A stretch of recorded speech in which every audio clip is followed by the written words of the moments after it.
तो दोस्तों एनएस में हमारे पास ऐसे कई सारे विद्यार्थी होते हैं जिनके अपने पढ़ाई को लेकर कई सारे सवाल होते हैं, अपने असाइनमेंट को लेकर, अपने प्रैक्टिकल को लेकर, अपनी क्लासेस को लेकर कई सारे तरह तरह के सवाल होते हैं।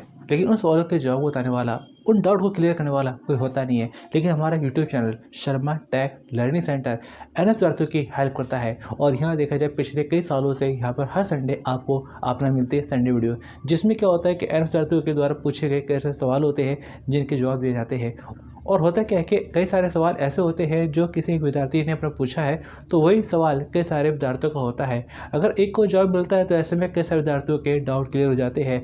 और दोस्तों आज की संडे वीडियो देखना आपके लिए बेहद ज़रूरी है। आज की संडे वीडियो से आपको फ़ायदा ही होने वाला है, कई सारी ज़रूरी जानकारी आपको मिलने वाली है, क्योंकि अभी हमारा अपना एग्ज़ाम भी होना है, हमारा अपना अप्रैल 2024 में। तो ऐसे में कई सारी जरूरी बातें हम जानेंगे समझेंगे जो आपके होने वाले एग्ज़ाम में भी आपकी हेल्प करेगी, आपके कई सारे डाउट क्लियर करेगी। तो चलिए दोस्तों ज़्यादा समय लेते हुए शुरू करते हैं आज की संडे वीडियो, आपके सवाल हमारे जवाब।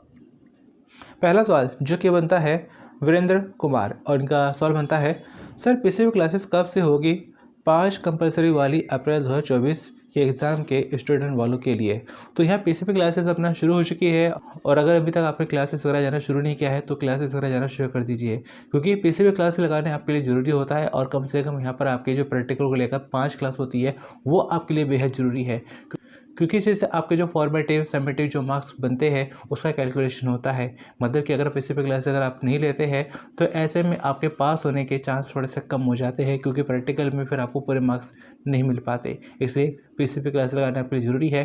अगर आपने अब तक पीसीबी क्लासेस नहीं लगाई है तो जाना शुरू कर दीजिए। और पीसीबी क्लासेस कहाँ लगानी है तो उसका एड्रेस आपको अपने आईडी कार्ड के सबसे आगे ब्लू लाइन में आपको मिल जाएगा।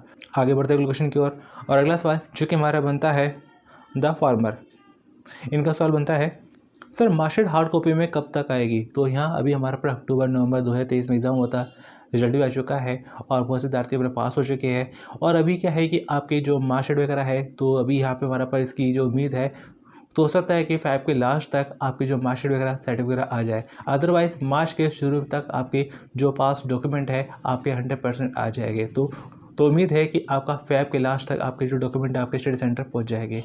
अदरवाइज़ मार्च के शुरू तक आपके जो भी पास डॉक्यूमेंट आपको आपके स्टडी सेंटर पर आपको पहुँच जाएंगे। और दोस्तों जैसे आपके पास डॉक्यूमेंट आपको मिलने शुरू होते हैं तो उसके ऊपर मैं तुरंत वीडियो बनाकर आपको जरूर बताऊंगा कि आपकी जो मार्कशीट वगैरह है आपके स्टडी सेंटर पहुँचनी शुरू हो गई है। और आगे बढ़ते हुए क्वेश्चन की ओर। अगला सवाल चूँकि हमारा बनता है संजय रखेजा, इनका सवाल बनता है, सर एक्चुअली मैं एनएस बोर्ड से 12th क्लास पहली बार कर रही हूँ और मुझे टीएमए के बारे में कुछ नहीं पता है। टीएमए का सिलेबस अप्रैल से एग्ज़ाम में इंक्लूड होगा। तो यहाँ मैं आपको बताना चाहूँगा कि जो चैप्टर आपके टीएमए में आ रहे हैं तो वो चैप्टर आपके थ्योरी एग्ज़ाम में नहीं आएंगे। अभी आप अपना एग्ज़ाम देंगे अप्रैल 2024 में, तो यहाँ पर आपका जो सिलेबस है वो 40% अपना रिड्यूस हुआ है। मतलब ये है कि आपके जो 40% चैप्टर है वो आपके टीएमए से जुड़े हुए हैं जो आपके थ्योरी एग्ज़ाम में नहीं आएंगे। बाकी आपको 60% जो चैप्टर बनते हैं आपको उन्हीं को लेकर तैयारी करनी है, वही उन्हीं से आपके जो एग्ज़ाम में क्वेश्चन आंसर आपके बनते हैं। और आपका जो सिलेबस चेंज हुआ है, रिड्यूस हुआ है, इसकी जानकारी आपको हमारी प्लेलिस्ट में दी गई वीडियो से आपको मिल जाएगी। आपको हमारे प्लेलिस्ट में आपको वीडियो मिल जाएगी जिसमें जो भी सब्जेक्ट है तो उसमें आपको बताया गया है कि किस सब्जेक्ट में कौन कौन से चैप्टर आ रहे हैं और कौन कौन से नहीं आ रहे हैं। तो हमारी प्लेलिस्ट में जाके अपना सिलेबस वाली वीडियो जरूर देखिएगा। तो आगे बढ़ते हैं सवाल की ओर। अगला सवाल जो कि हमारा बनता है स्किन केयर डॉक्टर, उनका सवाल बनता है, सर मैंने अक्टूबर 2023 को एग्ज़ाम दिया था तो मैं 4 सब्जेक्ट में फेल हो गया हूँ। तो अब मैं अप्रैल 2024 के लिए दोबारा एग्ज़ाम है, तो मुझे अब न्यू सिलेबस पढ़ना है या फिर ओल्ड वाला। तो यहाँ पर अगर आप अपना पुराने स्टूडेंट हैं तो ऐसे में आप अपना जो ओल्ड सिलेबस ही करिए तो वो आपके ज़्यादा फ़ायदेमंद रहेगा। बाकी अपना न्यू करना चाहे तो अपना ऑप्शन रहेगा कि आप न्यू कर सके, लेकिन ओल्ड करेंगे तो उसमें आपको ज़्यादा फ़ायदा है, क्योंकि ओल्ड को लेके काफ़ी सारा आपको आइडिया है। आपको स्टडी मटेरियल वगैरह भी काफ़ी आसानी से मिल जाएगा, गाइड कुंजी सैंपल वगैरह भी आपको काफ़ी आसानी से मिल जाएगी। तो ऐसे में अगर आप ओल्ड सिलेबस करते हैं, ओल्ड कोर्स करते हैं, तो ऐसे में आपके लिए वो ज़्यादा फ़ायदेमंद होगा। आगे बढ़ते हैं अगले क्वेश्चन के लिए। और अगला सवाल जो कि बनता है लकी धरिया, इनका सवाल बनता है, सर एनोस 12th क्लास के 5 सब्जेक्ट होते हैं तो उसमें प्रैक्टिकल में हम एक सब्जेक्ट छोड़ना पड़ता है, या चारों या उसकी भी प्रैक्टिकल देना पड़ता है? Please sir answer me. तो यहाँ देखा जाए क्लास 12 में पास होने के लिए 5 सब्जेक्ट में आपको पास होना जरूरी है, भले उसमें प्रैक्टिकल हो या ना हो। मतलब अगर आपने प्रैक्टिकल वाला सब्जेक्ट लिया है तो ऐसे में आपको थ्योरी और प्रैक्टिकल दोनों में पास होना जरूरी है। लेकिन इन केस आपके सब्जेक्ट है वो सब्जेक्ट है जिसमें प्रैक्टिकल ही नहीं होता है, तो ऐसे में वो पाँचों सब्जेक्ट आपके लिए निकालना जरूरी होगा। पास होने के लिए कम से कम आपको एक लैंग्वेज में पास होना जरूरी है और मैक्सिमम 2 ही लैंग्वेज काउंट होती है। बाकी के जो भी सब्जेक्ट आपके वो चल जाएंगे। तो आगे बढ़ते हुए क्वेश्चन की ओर, अगला सवाल जो कि हमारा बनता है ध्रुव सैनी, और इनका सवाल बनता है सर मेरा फीस ही नहीं जमा हुआ, कुछ उपाय बताइए। तो यहाँ अभी हमारा अपना अप्रैल 2024 में एग्ज़ाम होना है। अगर इसको लेके आपने एग्ज़ाम से फीस पे नहीं करी है तो ऐसे में अपना ऑन डिमांड अपना एग्ज़ाम देना चाहे तो दे सकते हैं। लेकिन मेरा सजेशन है कि अब जो हमारा अपना पब्लिक एग्ज़ाम होगा अक्टूबर 2024 में, तो उसको लेकर अपना तैयारी करिए, जिसकी एग्जामिनेशन फ़ीस है जो कि अपना मई जून के आसपास से आपकी जानी शुरू हो जाएगी, तो वो आपके लिए ज़्यादा सही रहेगा। और ऐसे बढ़ते हुए क्वेश्चन की ओर, अगला सवाल जो कि बनता है द अनटोल्ड गेमर, इनका सवाल बनता है सर प्रैक्टिकल फाइल के सॉल्व वीडियो कहाँ मिलेगी। तो यहाँ आपके जो कई सारे आपकी जो प्रैक्टिकल फाइल बनती है उसको लेके मैं कई सारी वीडियो बना चुका हूँ, जिसमें आपको कई सारी बनी बनाई फाइल आपको वहाँ पे मिल जाती है पीडीएफ में, जिसको डाउनलोड करके उसको और अच्छे से मॉडिफाई करके अपना फ्री में अपना जो है प्रैक्टिकल फाइल बना सकते हैं। और वो वीडियो और वो लिंक आपको मिलेगी हमारे चैनल की प्लेलिस्ट में, तो प्लेलिस्ट में जाके अपना जो है सॉल्व प्रैक्टिकल फाइल वाली वीडियो आप जरूर देखिएगा। और ऐसे आगे बढ़ते अगले सवाल की ओर, अगला सवाल जो कि बनता है सुभाष, इनका सवाल बनता है सर मैंने फ्रेश एडमिशन लिया है 10th क्लास एनओएस में, तो मुझे क्या करना होगा, like a book, TMA, practical, theory exam, ये क्या होता है मुझे बता दीजिए। तो यहाँ पर अगर आपने अभी अपना एडमिशन लिया है, फ्रेश एडमिशन लिया है, तो ऐसे में आपको जो बुक्स है वो बाय पोस्ट मिलेगी। इनकेस अगर बाय पोस्ट आपको नहीं मिलती है तो अपना मार्केट से कोई ना कोई अपना हेल्प बुक वगैरह अपना परचेस कर सकते हैं। और बाकी आपके जो भी सब्जेक्ट है सो जितने भी सब्जेक्ट होते हैं सभी सब्जेक्ट का टीएमए जाता है।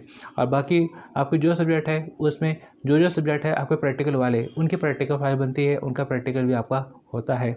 और बाकी अपना थ्योरी एग्ज़ाम है तो थ्योरी एग्ज़ाम भी आपको देना होता है।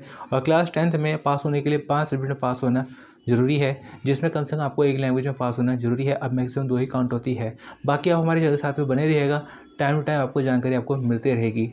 और ऐसे आगे बढ़ते हुए सवाल की ओर, अगला सवाल जो कि हमारा बनता है कादिर, और इनका सवाल बनता है सर मैंने रीचेक के लिए डाला था, अब कैसे पता करूं कि नंबर बढ़े या नहीं, थैंक यू सर। तो यहाँ आपको मैं बताना चाहूँगा कि अगर आपने रीचेकिंग के लिए अप्लाई किया था तो आपको दोबारा से अपना पहले के जैसे अपना रिजल्ट चेक करना है। और यहाँ पर आपको वहीं पर ही जिस सब्जेक्ट के लिए आपने रीचेकिंग के लिए डाला है वहीं पर आपको एक जो मैसेज है आपको शो हो जाएगा रीचेक रिजल्ट। तो वहीं पर आपको शो हो जाएगा कि रिजल्ट जो आपका आया है उसमें रिचेक करने के बाद में जो मार्क्स अपडेट हुए या नहीं हुए हैं या नो चेंज है, वो आपको वहाँ पे कमेंट आपको दिख जाएगा। तो सेम जहाँ आपने पहले चेक किया था वहीं आपको अपना रिजल्ट दोबारा चेक करना है। और ऐसे हमारा अपना अगला सवाल जो कि हमारा बनता है यूज़र, और इनका सवाल बनता है अप्रैल 2025 में मुझे एडमिशन लेना है एनओएस के 12th क्लास के लिए, तो मुझे कैसे उसके लिए मुझे 5 सब्जेक्ट के बारे में बता दीजिए without math, please sir help me. तो जैसे ही मैंने आपको बताया कि पास होने के लिए आपको 5 सब्जेक्ट में मिनिमम पास होना पड़ता है, जिसमें कम से कम एक लैंग्वेज में पास होना आपके लिए ज़रूरी है। अब मैक्सिमम 2 ही लैंग्वेज आपकी काउंट होती है। अगर आप अपना हिंदी इंग्लिश ले लेते हैं तो बाकी के 3 नॉन लैंग्वेज सब्जेक्ट आप कोई भी क्लियर कर लेते हैं तो आपको पास कर दिया जाएगा। तो ऐसा नहीं है कि मैथ लेना आपके लिए ज़रूरी है, आप बिना मैथ लिए भी अपना क्लास 12 अपना पास हो सकते हैं। और ऐसे बनता है अगला सवाल जो कि हमारा बनता है ब्यूटी चौधरी, उनका सवाल बनता है सर अप्रैल वाली डे शीट कब आएगा, प्लीज़ बता दो। तो यहाँ पे हमारा पर देखा जाए जो डे शीट है, तो डे शीट जो कि हमारा अपना बननी शुरू हो गई है और हो सकता है कि इस महीने मिड तक आपकी जो डे शीट वगैरह भी आ जाए। और दोस्तों जैसे आपकी डे शीट आती है तो तुरंत आपको हमारे चैनल के माध्यम से पता चल जाएगा कि हाँ डे शीट आ चुकी है। क्योंकि अब तक जब भी अपने एनओएस में कोई भी अपडेट आया है तो आपको हमारे चैनल के माध्यम से ही सबसे पहले आपको पता चला है। चाहे डे शीट हो, चाहे रिजल्ट हो, चाहे हॉल टिकट हो, कोई भी अपडेट आता है तो सबसे पहले आपको हमारे चैनल के माध्यम से पता चलता है। क्योंकि एनओएस में जो टीचर्स होते हैं तो वो अपना कई सारी जानकारी है जो मुझे अपना शेयर कर देते हैं, और वो जानकारी कई बार अपने एनओएस की वेबसाइट पर बाद में आती है और उसकी जानकारी मैं आपको अपना पहले दे देता हूँ। तो इसलिए ज़रूरी है कि आप हमारे चैनल साथ में बने रहिएगा, चैनल को जरूर सब्सक्राइब रखिएगा। और अपने दोस्तों के साथ में इस वीडियो को जरूर शेयर करिएगा। तो दोस्तों, आज के संडे वीडियो में मैंने आपके कई सारे सवालों के जवाब को बताने की कोशिश करी है और उम्मीद करता हूँ कि कई सारे विद्यार्थियों को हेल्प हुई होगी। और दोस्तों, अभी भी आपका कोई अगर सवाल है, कोई अपना डाउट है, तो आप हमारे संडे पोस्ट पर कमेंट कर सकते हैं और उस सवाल के जवाब के साथ में होगा अगले संडे वीडियो में। बाकी दोस्तों, एनएस में हमारा पर अभी कई सारे अपडेट आने वाले हैं, इससे ज़रूरी है कि आप हमारे साथ में बने रहिए। तो चलिए दोस्तों, मिलते हैं फिर अगली वीडियो में। Thanks for watching.